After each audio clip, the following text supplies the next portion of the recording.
And welcome to Ethics Alive 2022. It's the first of our major events organized by the Steve Biko Center for Bioethics for this year. People are still joining us, but as they do, I'll just take this opportunity to share a few announcements with you.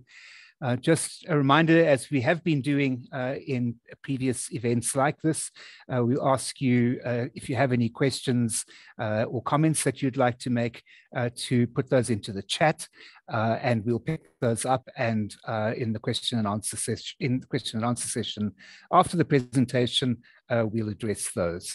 Those of you who are registered practitioners, if you have registered with your professional registration numbers, your CPD certificates will be available from early next week, and they'll be emailed out to you.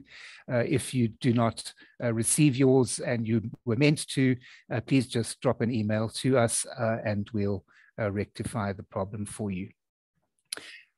So usually Ethics Alive is a symposium, and when we were still meeting face-to-face, it would have been a longer event, usually of about 2 hours.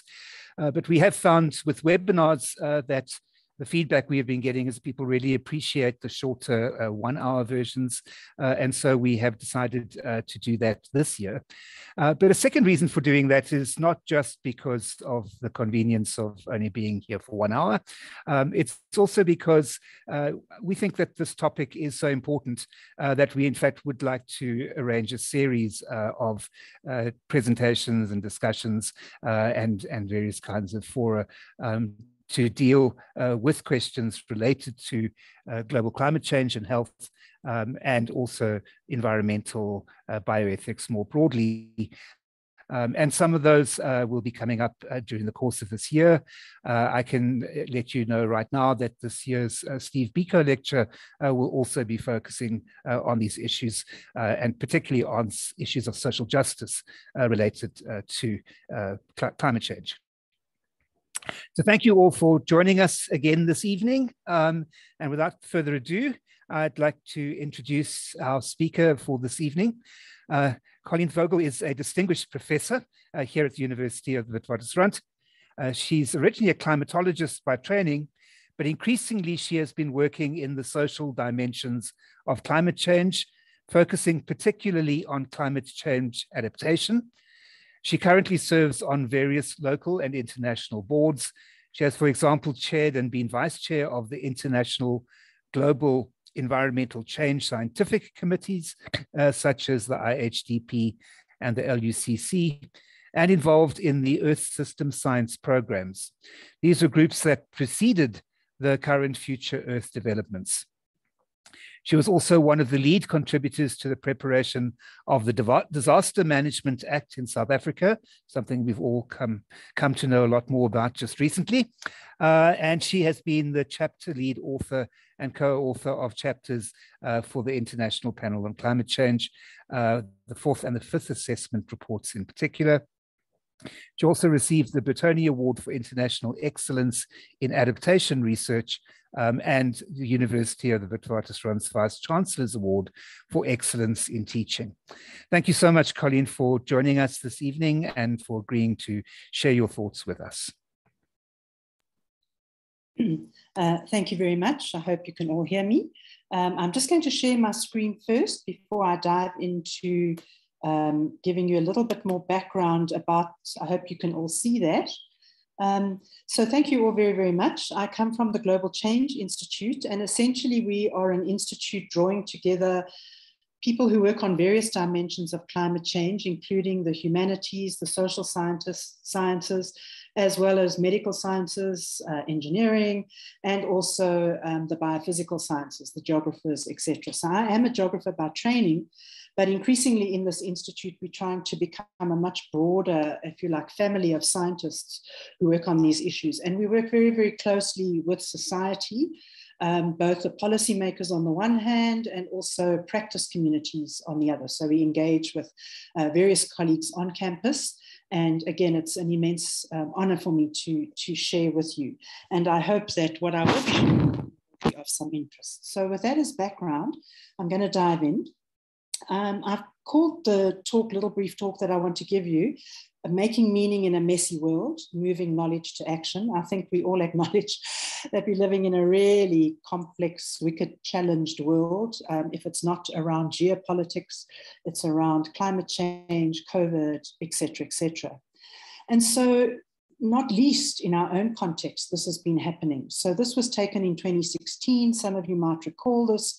It was an extreme flash flood that occurred, affecting in particular the ring road, the concrete highway, if you call it that, around Johannesburg, and in particular also knocked out Johannesburg, Tambo International Airport for a while, etc. So we unfortunately also lost life during this event. So climate in its kind of visible presence is very much with us, including the droughts that we've had in the Western Cape, and now also including heat, etc., which I'll share with you in a minute. But my first take-home message right up front is to ask all of you who are listening and hopefully absorbing some of this at this very late stage in the day, is that climate is just one extra layer on top of a myriad of other factors that we need to understand. So we don't, in my group, only look at climate as a biophysical issue. So when the rain leaves the sky, that's one thing. And we obviously need to understand the physics, the chemistry, everything linked to that. But then when it hits the ground, it really starts to articulate in a different way. And there we need to look at what is called the vulnerability of the systems onto which those events like a drought or a flood are occurring. And that's why the Global Change Institute is trying to span a number of disciplines, including the ethics of all these issues, into this kind of domain of research. So here you see a slide taken from the Wits Rural Facility, which is a wonderful facility that we have. And there we have a colleague of mine, Wayne Twine, who's really trying to understand climate change, but how it intersects and the multi-sectionality, the multi-dimensions, etc., that produce the vulnerabilities that people are facing. How do people farm? How do they get access to resources given these changes that are occurring? So it's a very complex and messy situation. If we come closer to home, these are pictures taken fairly close to the Wits University, down the road, if you like. And here you see the visual, if you like, almost scars of the lack of governance and government, if you like, in terms of service delivery, which we're all very familiar with. Our president keeps on calling us to get our move on this. And here you see, the pipes, the litter, the lack of good water, good access of water, etc. And what COVID has done is literally kind of stripped off this blanket, if you like, or this covering, and really exposed the weaknesses of what we face in the country. For example, how many people do have access to clean and potable water when you are trying to wash your hands and do other things, just eke by, if you like, with a livelihood. So climate change and COVID, I would say, are almost interrelated bedfellows, because what they do is simply unveil what is already existing in the system. And so it's with that departure point that I'd like to talk to you a little bit about what you asked me to address, which is really health and well-being in a much, much wider context.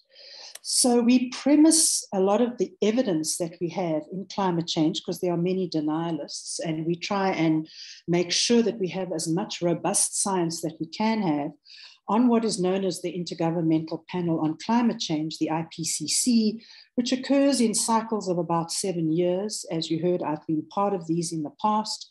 And what we do is we don't do any new research. All we do, although it's not all we do, it's a huge effort, we actually collate and do if you like, an audit of what the science is really saying.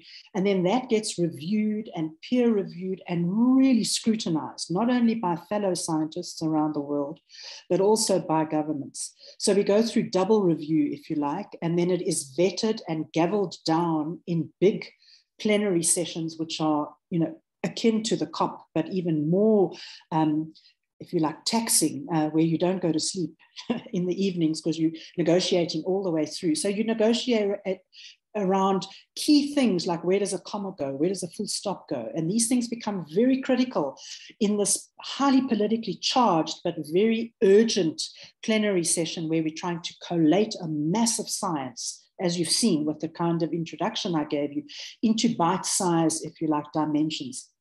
And the latest report, which I have here, you can see it, it's actually called the Working Group 2, and the heading is Chapter 7, Health, Wellbeing, and the Changing Structure of Communities.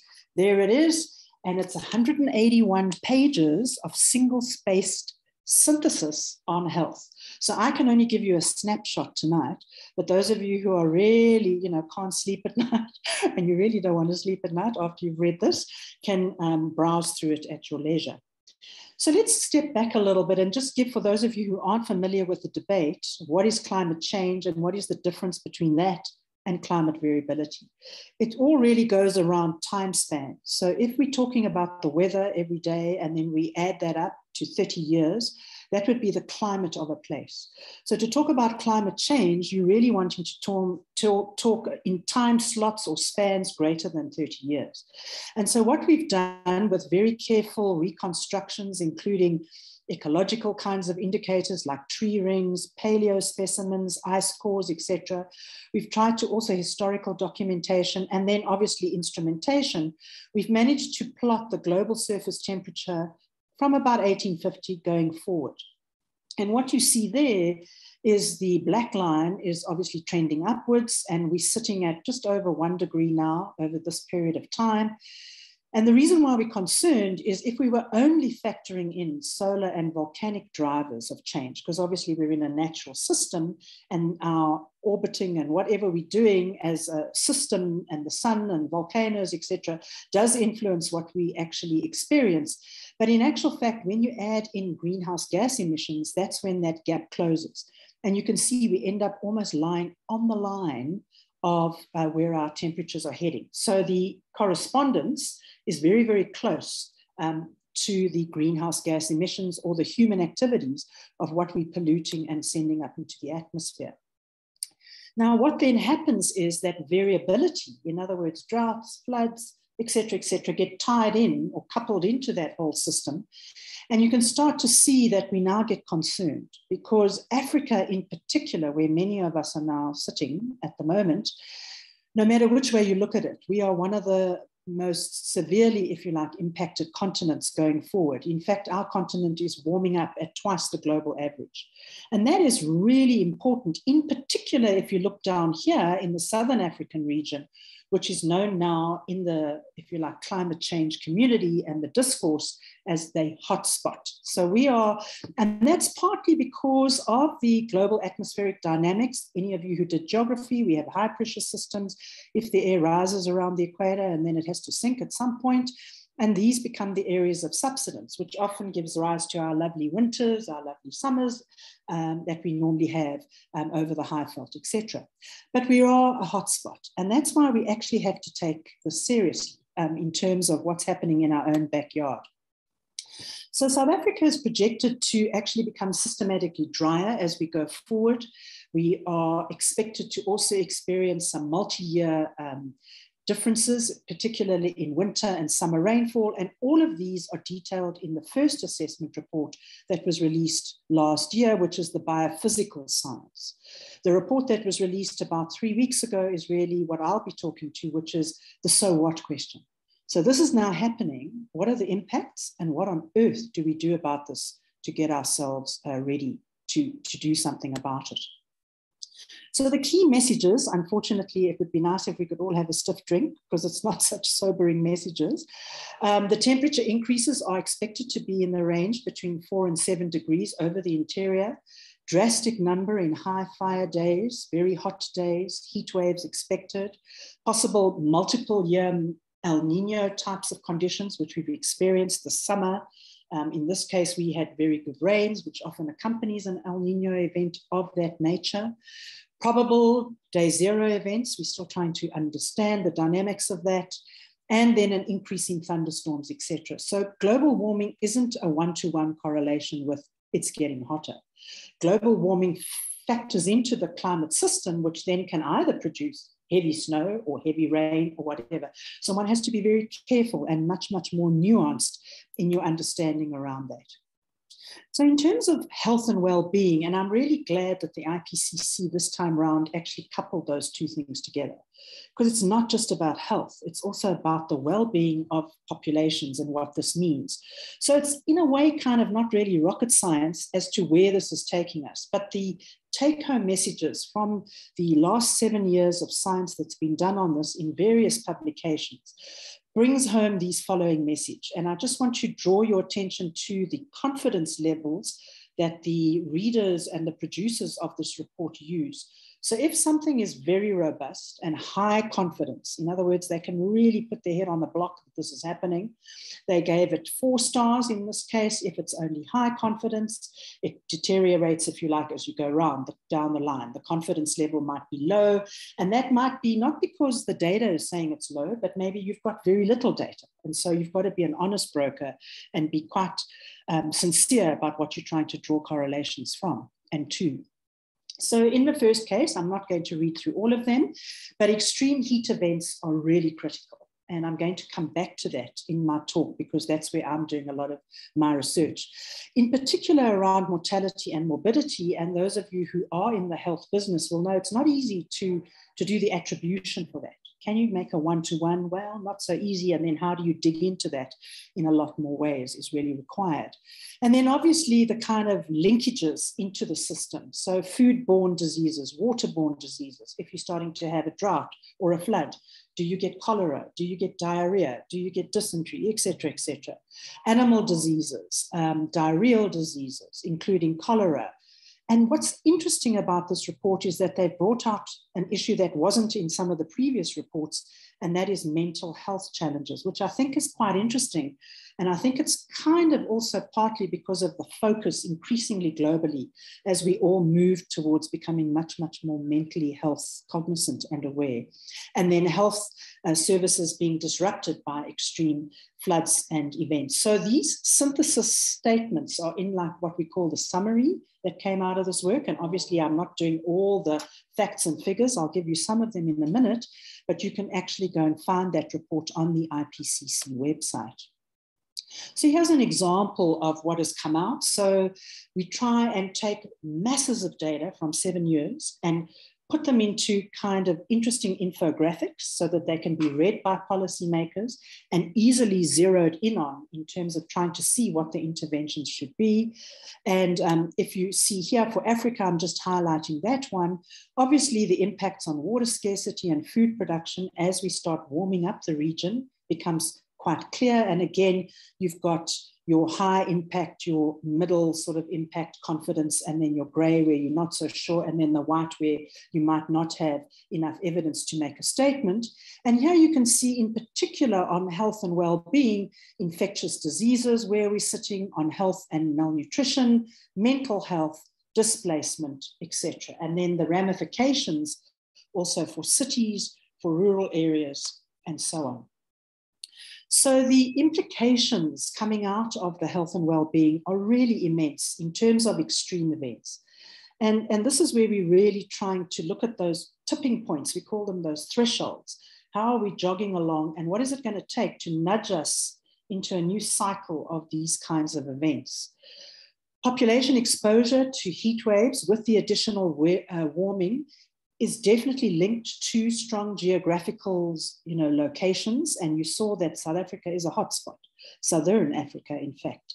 And so we have to be keeping an eye on this quite a lot.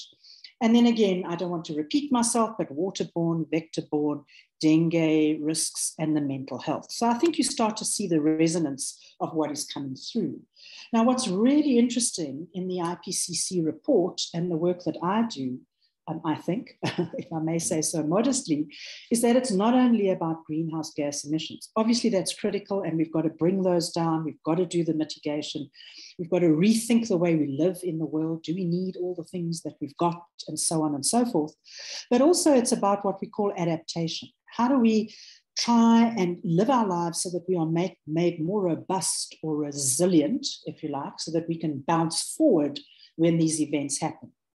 And here you can see with heat-related morbidity and mortality, this is like a burning embers diagram, so really bad if you're going with 4 degrees, 3 degrees, and so on. if you did limited adaptation, in other words, you just did kind of business as usual, you didn't really change the system fundamentally, what it's going to look like. And then if you really try to be proactive, changing systems, looking at institutions, looking at healthcare services, which have been prompted already by COVID. Can we not pick up from COVID and really work effectively going forward? Then ozone, obviously, it's not just about heating, it's also about the condition of the atmosphere, because as I showed you, thunderstorms could be changing. And so the turbulence, the turnover of the atmosphere could be changing. And so you might get more concentrations of certain gases, which could lead to certain air pollution, illnesses and so on, and then malaria, etc. So the bottom line is that you've got to really try and be proactive so that you can pull those embers down into what we call almost the safe zone. And what would those look like? And this is the space where I work. How can we strengthen the resiliency of health systems? Well, I don't think it's rocket science, honestly. I mean, the COVID pandemic has shown us where the weaknesses are, where the stress points are.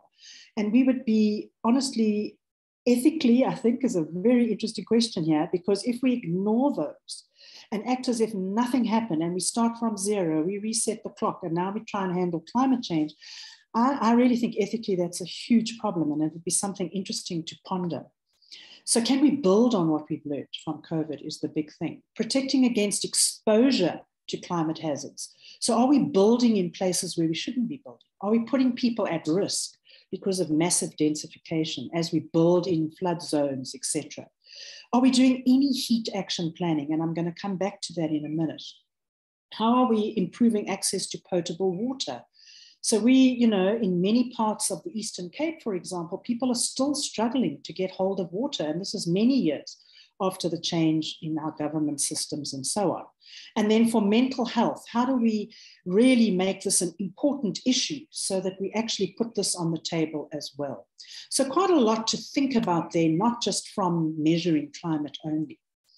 And so what most scientists are saying is, can we not do a win-win? Can we not have a synergistic approach where what you do on the one hand, as you reduce greenhouse gases and emissions, you also factoring in some good adaptation? So can you reduce the point sources of emission, coal-fired power stations, et cetera, and then at the same time, then you are hopefully cleaning the air so that the marginalized communities and children can have a better life. In terms of increasing active transportation, can we not fix our lifestyles so that we walk and we bike?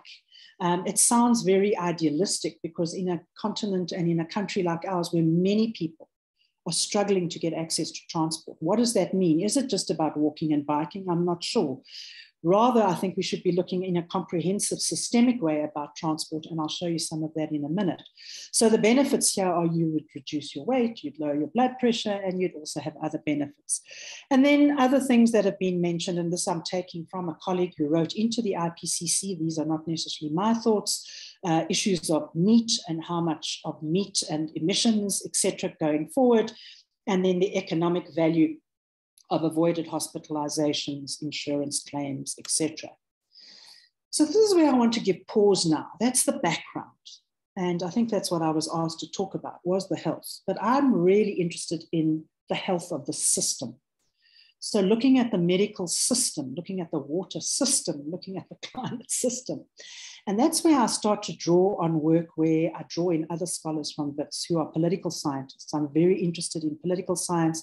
I'm interested in neural science as well, how we can maybe look at the brain, neuroscience. Not that we want to have frontal lobotomies or social engineering, but people are increasingly saying maybe we can learn a lot from how our brains are wired, how we do things. And so we have started to work a lot in our unit on what we call transdisciplinarity. So here we are learning from experience, implementing actions, and trying to do things together with a range of people, science funders, which we really need to work a lot on, research communities, business, and wider society, and the policy community. And what that means is that we're not doing science only for society, we're doing it with society. And the reason why we're doing that is because we're saying that we've got a complex, wicked challenge. It doesn't just have a linear response option. And obviously, it's not for everybody, but in the field that I work in climate change, we need these kinds of approaches. So the traditional approach, as you can see here, is where you get research funding in the university or from wherever you're working. You put it in, unfortunately, a pipeline model because you're under stress. You've got 3 years, you've got to produce your papers, got to get your promotions, climb up the university system, et cetera, et cetera, et cetera. You might even, in the city, desperate because you don't have capacity, so you call in development aid people, you call in translators, consultants, and then you squeeze it out at the other end where the people are hopefully waiting with their hands open and very grateful. And the expression I use in the university is we kind of throw our science over the wall and hope like hang that society comes to collect it. And in the area that I'm working in, I believe that's not the way we should be operating only. In some cases, yes, but in other cases, not. And so what I'm very, very interested in is working in these fields of political, social, historical, and individual, with all the scientists working in that field around climate change. In this case, let's take health as an example, but it's much wider. Also with environmental sciences, economics, people who view the world differently. So cosmologies, different thinkers, shaman, traditional leaders, local knowledges, tacit knowledges. And then I'm very privileged at the moment to be working with artists who are not using art as a communication medium, but using art to look, if you like, if I took my glasses off, to gaze at the world differently, with a different mindset and a different paradigm. And so that then brings into the room, what is the role of religion and spiritual beliefs? Because we're not all the same in terms of our spiritualities. And so the quote at the bottom, I just want to read it out to you because I think it is really worth thinking about. So what we try and do is we bring people into what is called this fecund or rich zone, where people from all walks of life, multiple realities, can come into this middle ground, prepared to remain open to other viewpoints so that we can have an inclusive logic while respecting emergence, reconciling contradictions, because you have huge contradictions that come out, synergy and fusion, and then you try and form new complex ways of dealing with these challenges. So in essence, this is what we're trying to do in transdisciplinarity, and many of us in the world are working on this now. It's kind of I would say, one of the cutting edge approaches to this kind of science. And you'll notice here on this side, science still has its place, contested knowledge. The science isn't 100% certain. There are various sources of knowledge that you've got to rigorously look at. The results are there for various purposes, but you're bringing society into the room right up front when you're problem framing. You're not doing, if you like, a consultancy where you go out rushing to find out what the health problems are in eThekwini, etc. So the possible adaptation options that we work on, and I would be really very keen to work with anyone else in the room who's in the room at the moment on this call, because I think the ethical issues, we need to lift them up even higher in these debates. Who makes the decisions? What is the role of power in these negotiations? We've seen that in the COP. We're seeing it increasingly played out, obviously, in the Ukraine-Russian struggle. So the issues of power and so on, moving science to action, and then how do we carve out niches for our research? So as I come to the end of my talk, I want to give you an example of how we've been trying to do this in the city of Johannesburg, in particular with reference to heat and health. So 5 years ago, I approached the city and asked, would they need to have a discussion on climate? What are they doing? We're very keen, we're just up the road. Can we chat and see, what's in the room? How could we work together? And they were very excited because the C40 compact of mayors around the world, and in particular in Africa, there are a number of cities who've been doing this, including in our own country. We're all trying to come together to do a set of climate action plans. So adaptation measures, which I've spoken about, including carbon neutrality measures, et cetera, et cetera. So it was really good timing. Synergy worked for us. And here you can see how we engaged, because we didn't come in and show people these horrible maps which heat up as you go through time slices going into the future, because that just reduces people's agency. Everyone feels like they're a victim and they become paralyzed.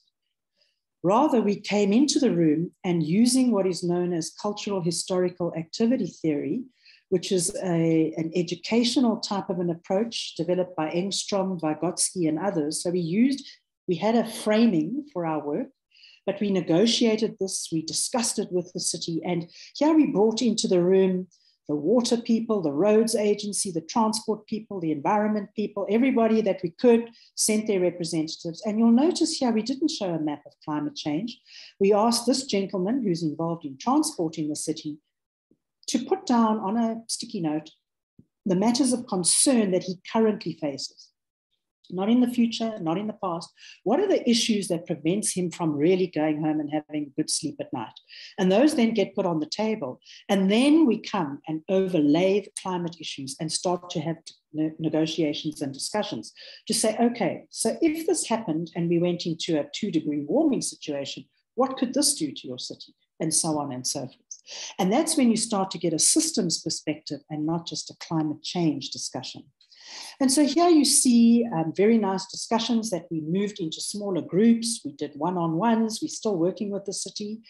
This picture is very heartwarming because you can see we're laughing. But my poor honors student at the time was really traumatized. Her eyes were huge because in the IDP, in the Integrated Development Plan of the city, before she went in to do her honors project, it had stated that the city was doing heat planning.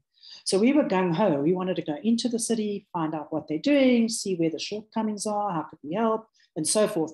And when we sat around on this day, at this time, hence all the giggles and the laughter, the city very politely said, no, we don't have any plans. We just put that in the IDP. We don't really have plans as such at this moment.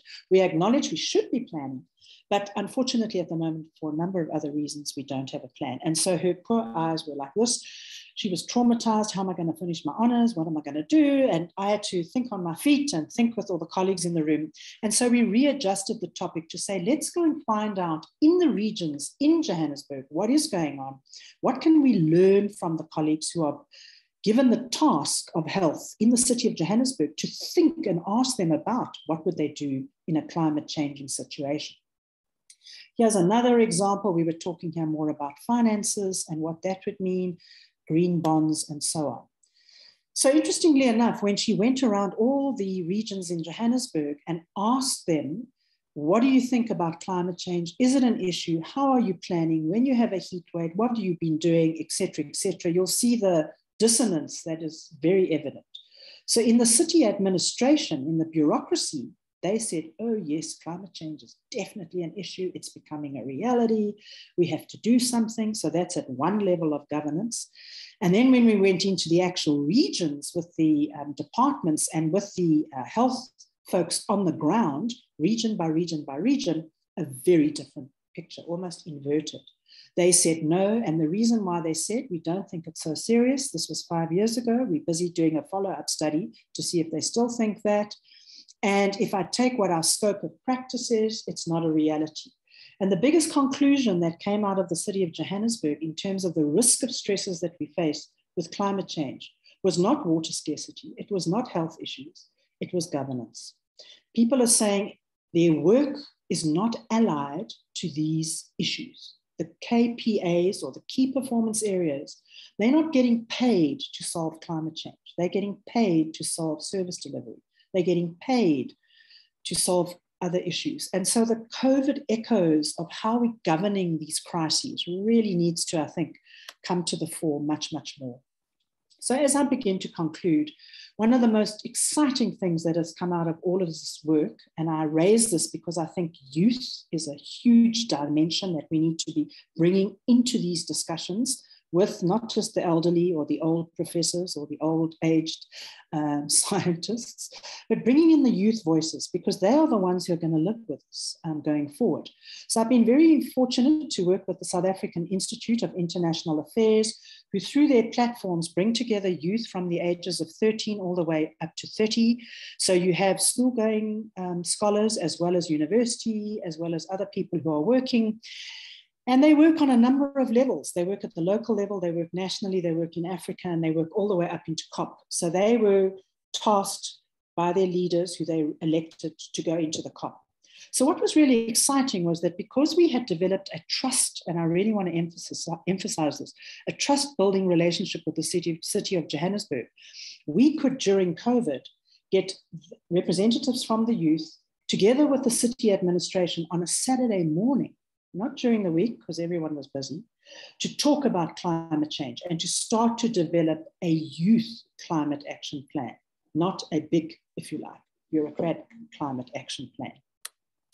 And what was so exciting, and one of the reasons I'm so grateful to have been involved in this process, is that the youth then were invited by the mayoral committees and the city of Johannesburg, this team of young scholars, to write in the foreword to this whole document, to the climate change document of the city. And they spent a lot of time negotiating what they wanted to write there. Then they were invited into the space to put down their views going forward into the section 6 on how do we mobilize actors into the space. So a very good example of how you can shift and bring along a whole range of actors who you don't normally have in the room, or in fact who don't have agency, into that space, and who can become very excited. So in conclusion, I hope I've left you with some thoughts. I can't give you definitive answers. I don't know exactly what's going to happen with COVID. No one knows what's going to happen really almost tomorrow. The world's very complex. It's very interconnected.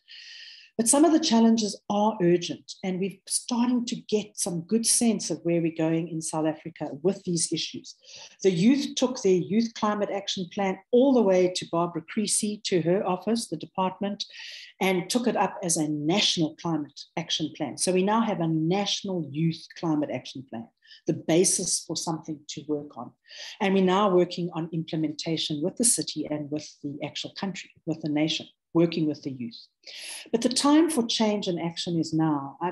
I don't need to say that. I mean, you know, one can beat on a drum all we like, but it's not rocket science, not rocket science. You know, we've come out of COVID, we're coming out of conflict, geopolitical warfare, energy crises that are driving a lot of action all around the world. But that's one half of the climate story. But the climate story really is embroiled in all of these SDG goals.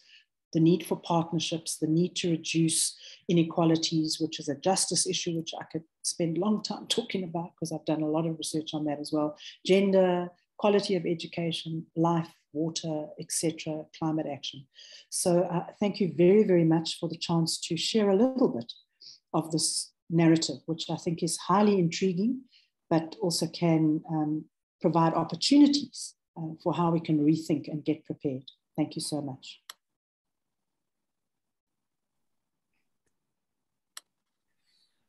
Thanks so much, Colleen.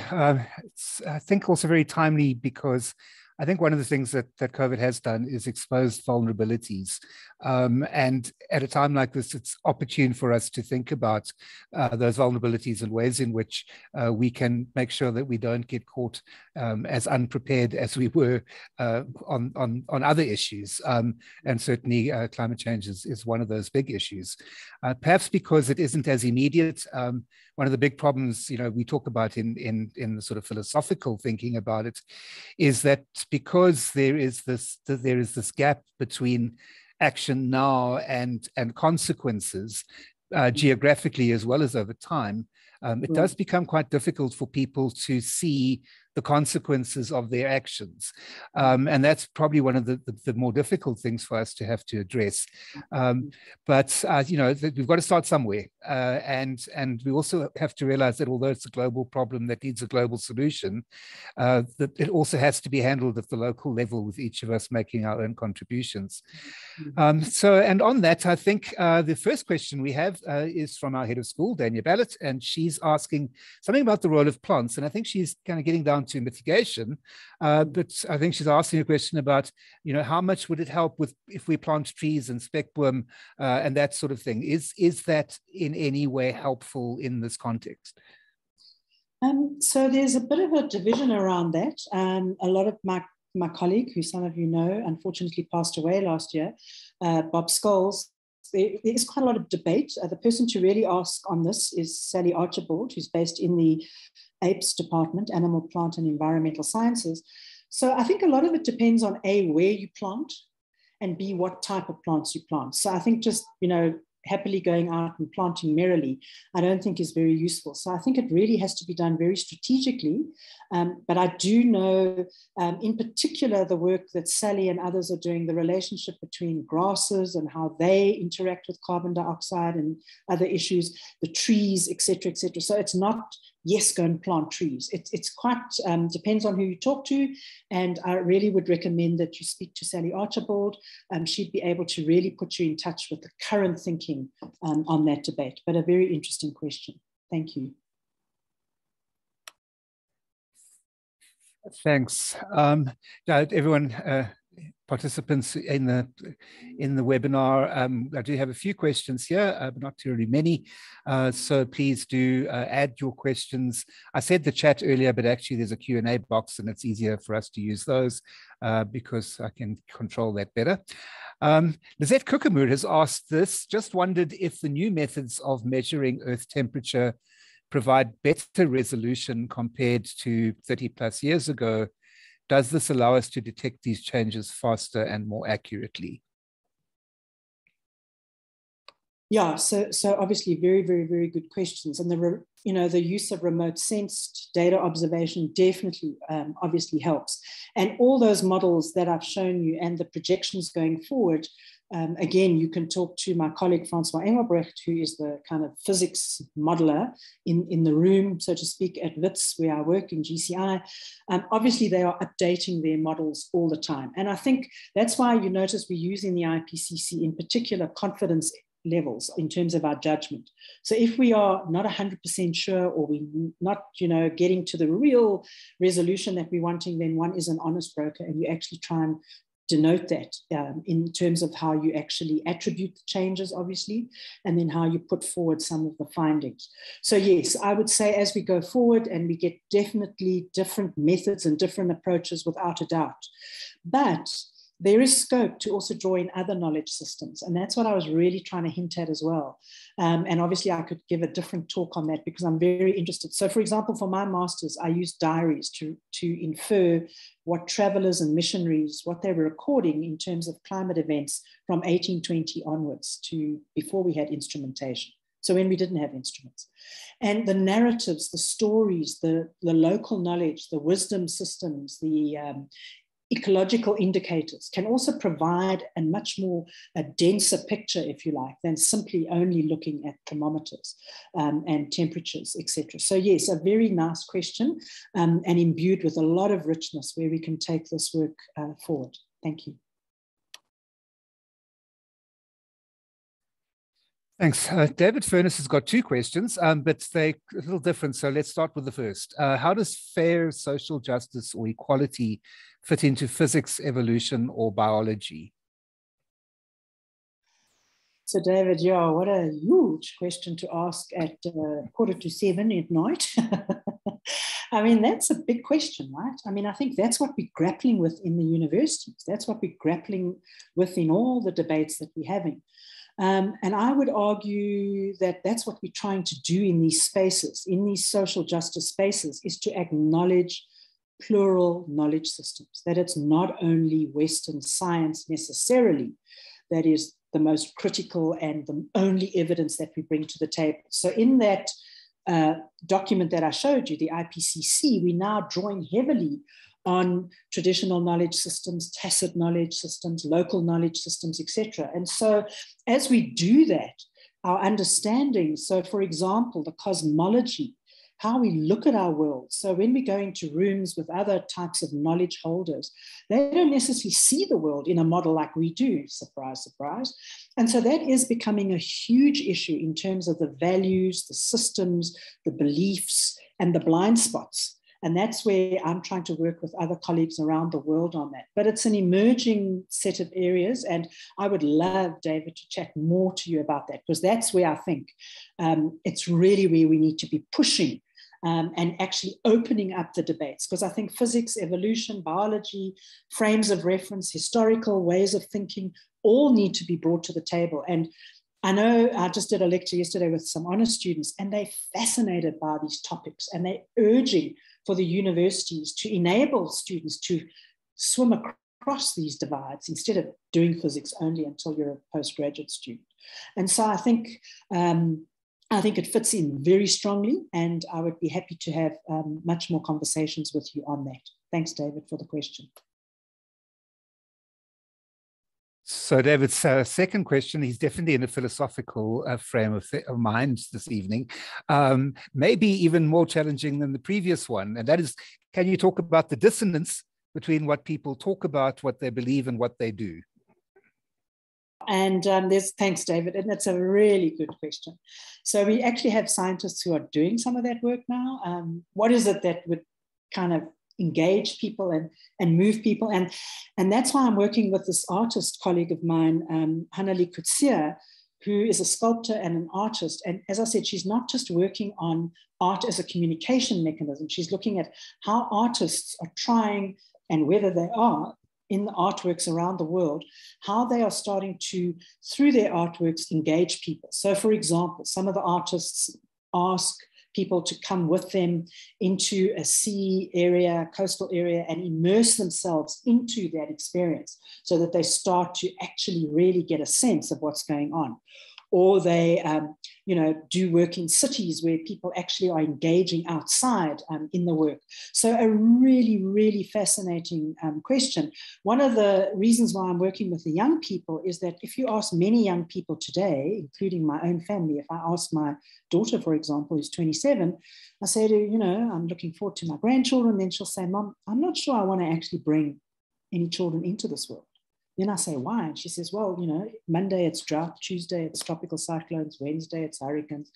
So if you ask a lot of young people, they are also feeling very disenchanted about what we can do. And what we're trying to do now is actually try and work differently. So that's why, hence the engagement with people on these issues to really understand the role of privileged knowledge and Western science, but also other privileged knowledges that we might have not really looked at. And so a colleague of mine by the name of Karen O'Brien has recently produced a book called You Matter More Than You Think. It's a very short, simple book, but in there she talks about things like your agency, your positionality, what you can do. And it's not just soft statements. It's really interrogated through some very interesting philosophical and historical and other academic and other types of discourses. So yes, again, a fascinating question, and I'd love to come and have a coffee with you and talk more about that. Thanks. So Haroon Saluji is asking, so what is Joburg beginning to do about climate change now? What are the priorities in the short term? A very good question. So they've released the Climate Action Plan last year. And now, as far as I understand it, they are trying to put into some of the practices what is needed in terms, and I think increasingly heavily, obviously they're working a lot on the transport issues, which they've been working on in many years now, some of the new corridors they're developing, etc. They've also been doing a lot of work on solar power generation, especially in township areas, etc., etc. But what's really, for me, exciting is that they're wanting us to bring the young youth into the room, into the council chamber. In fact, we're still trying to get that going now that COVID's easing up a bit. I think we could start to communicate more directly with the city in terms of enabling the youth to start to implement some of their ideas using what is called youth ambassadors. So actually enabling youth to go and work in their spaces where they live so that you start to get this better sense of what's going on. They also have embarked, as far as I understand it, on a publicity program and various efforts. So Joburg was, for quite a while, I think I can be quite frank about this, they had the kind of lights off, and I don't just mean that from an Eskom perspective, but sometimes the lights were off in terms of climate change, but now I think the lights are definitely on. The thinking is there, the wish to engage.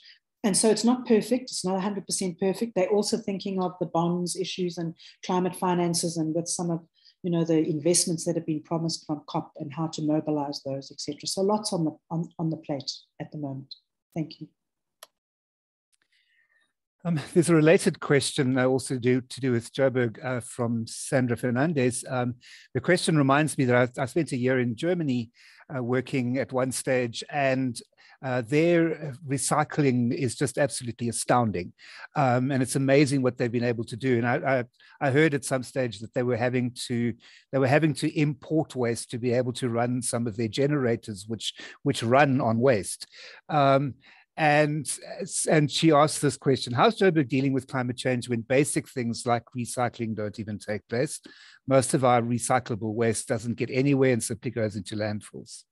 Yeah, I mean, absolutely spot on. And that's why we're trying to work with the city of Johannesburg in terms of a systemic approach. So unfortunately, I would say the mainstream idea is mitigation, just cut down on what you're emitting into the atmosphere in terms of factories and burning.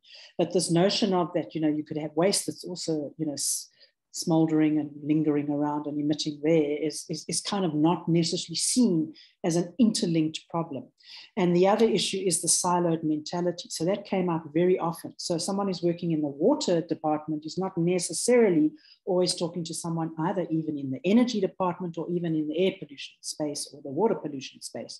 So it's really a hard space to work in when you talk about the cities. I was down in Cape Town 2 weeks ago with SALGA, the South African Local Government Association, trying to talk about some of these issues. And you can actually see the frustration where issues like we're losing engineers, we're losing capacity, we're trying to do all these things. There's so much good meaning, well-meaning interest, but trying to connect all the dots requires a lot of facilitation. It requires some education programs. It requires rethinking our curricula even at the universities so that when we send people out, they can start being the ambassadors and doing whatever. So yes, absolutely. We've got a long way to go. And, but I think the answer to that is why wait for the government to do it? So in my own complex, I'm now starting to do some recycling. I'm trying to get the rest of the colleagues in the complex to also recycle. I think we've also got to start doing our own thing and not just make it the state's problem. And so the young people have got huge ideas. They've got apps that they're starting to develop and how we can do things, et cetera, et cetera. So I think there's a lot of opportunity, and especially in terms of green jobs. I'm busy working with Rhodes University. There's a huge Treasury-funded initiative to roll out green jobs. And I don't just mean this like greenwashing, but really starting to get economic opportunities and potential for the youth and starting to really mobilize these things where we pick up our hands and our feet and actually get into the fray of things. So yeah, no, you're absolutely right. We've got a long way to go, but I think we need to develop our own systems from a Southern perspective and obviously learning from what you've gained experience of in Germany, etc. Thank you. So picking up on what you've been saying about working with youth, Norman Sotsi is asking about whether you've been able to do any work with youth in the rural areas in particular, because they are so vulnerable to climate change. Yeah, so absolutely. So the groups that we engage with, they have pockets, if you like, all over. So it's not only urban youth. Obviously, the urban youth in some ways get a little bit of a preferential treatment, but there are various programs. So I don't kind of do it all on my own. I work with the networks and the agents who are working with us in this SIRE program. And yes, we're starting to work a lot more with youth, especially trying to understand how youth just conceptualize and see these issues. There's this kind of myth that everyone wants to farm. But, when you ask a lot of young people, they're like, honestly, really, I must now farm when it's going to be drier, no rain or too much rain. So, is this true? And then what does that mean in terms of de-agrarianization? And what does it mean in terms of agricultural policy, et cetera, et cetera, et cetera? So, yes, we've got a number of students who've been doing at WITS, a number of masters and PhDs in those areas. We've got some NRF funding with different pockets. I chair the Global Change Committee for the NRF and DSI, and we have a youth conference every now and then, and we try and draw in youth, et cetera, et cetera. But the mobilization is huge, and yeah, lots to do. And we are. There's not just a blind spot of only working with urban youth, and a lot going on. Rodine School, for example, I really must give a shout out to Rodine, where they're also doing literacy programs and reading programs and working with the inner city youth. And, so it's not just urban, rural, it's, inner urban, outer urban, etc. But very exciting and can keep us busy for many, many days. Thanks. Thanks. Then Endrin Chetty asks a very interesting question, and no doubt a little more contentious.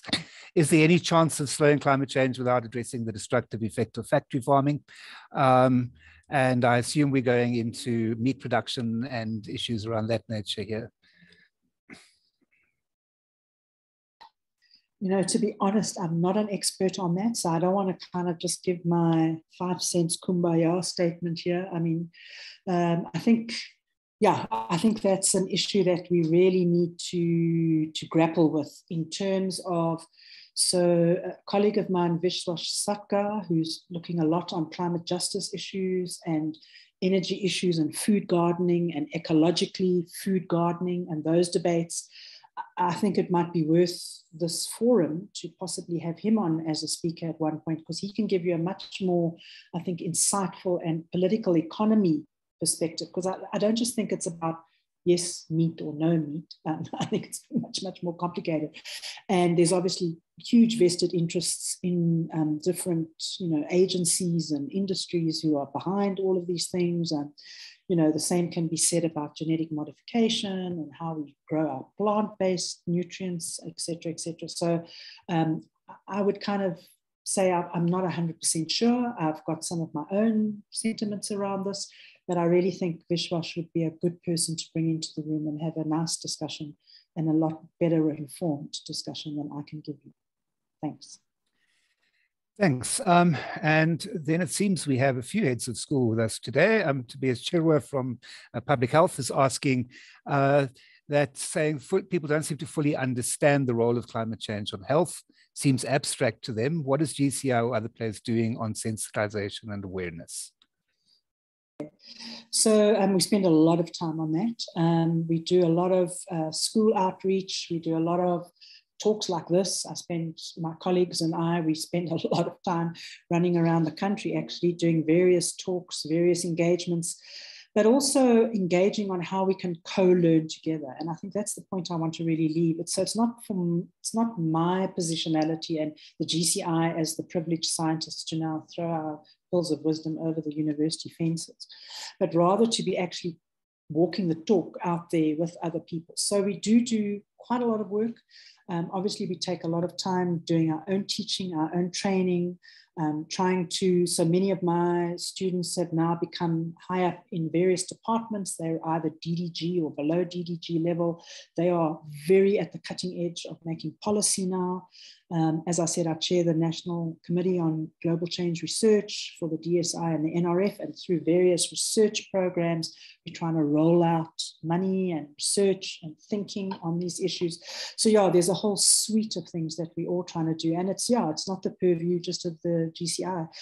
We have a number of people, Stellenbosch University, Rhodes University, Pretoria University, Natal University, and then all the NGOs. I mean, when I've been in this game now for about 35, 40 years. The game is in town and people are coming from all sides now because climate change is the issue. So yeah, we're doing a lot of connecting. I think we're becoming interesting partners that people want to work with because we do have some of this international acumen and experience that we've been involved in, what kind of works, what doesn't work, and how we can share and co-create together. Thanks. Okay, I think we're going to have one last question because we're out of time. Taku Chiro asks, are there monitoring and evaluation systems for measuring climate change adaptation initiatives at local and regional levels? If so, what is evidence saying towards reducing climate change effects? So a very good question. The Department of Environment Affairs has a monitoring and evaluation system. Most projects now that you work on adaptation, so I'm currently working with SANBI, and others, built into the research program that you apply for is a monitoring and evaluation, obviously, of the research that you do. So these indicators are becoming really critical. And in fact, at the COP, a lot of time was spent on how can we refine these, how can we improve these, and then create the circuit loop that it feeds back into policy. So you can say, well, look, you know, we've run 20 projects on water that did this. They were all a failure. Why were they a failure? X, Y, Z. How can we retweak them to make them run better in the future? So yeah, a lot of effort is going into this. And I would urge you to go and have a look at the climate change adaptation strategy that the government has launched. City-wise and local-wise, I think there's still a lot to do on bringing that right onto the ground and how we monitor and evaluate, unless it's built into the project.